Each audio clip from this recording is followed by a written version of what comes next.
এখনকার সময় মার উপরে কি যাচ্ছে তুই কি একবার ভাবছিস? তুই মরে গেলে তোর মার উপরে কি যাবে? হ্যাঁ, তুই মরে যাস তোর মার কি হবে? তোর মা কি তোর জন্ম দিয়ে মানুষ করে এতদিন 20, 30 বছর 18 বছর তোকে মানুষ করেছে, তোকে লালন পালন করেছে। সেই তোর জন্ম হওয়ার পর থেকে এই তোর 18 বছর বয়স হোক আর 20 বছর বয়স হোক, এই পর্যন্ত মোটামুটি এখনও তোর পাশে রয়েছে, সেটা কি তোর জন্য বেশি না? এটাও তোর কাছে ওই 2 বছরের ভালোবাসা কম হয়ে গেল? কোথায় 2 বছরের ভালোবাসা আর কোথায় 20 বছরের ভালোবাসা, তফাৎটা কত দূর? সে 20 বছর ধরে তোর সাথে আছে, তোর সমস্ত কিছুতে তোর সঙ্গ দিচ্ছে, আর তারপরেও ভাই তুই কী করেছি?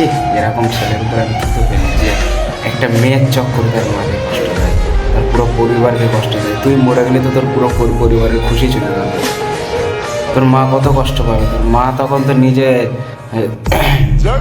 তোর মা তখন নিজে কি করে দেবে তার ঠিক নেই। তো মাথা কাজ করুন, সে তো পাগল হয়ে যাবে। কারণ তোর তুই ওই মেয়েটার কিছু বোঝার নেই, তুই তো তোর মার 20,000 টুকরা রে পাগল।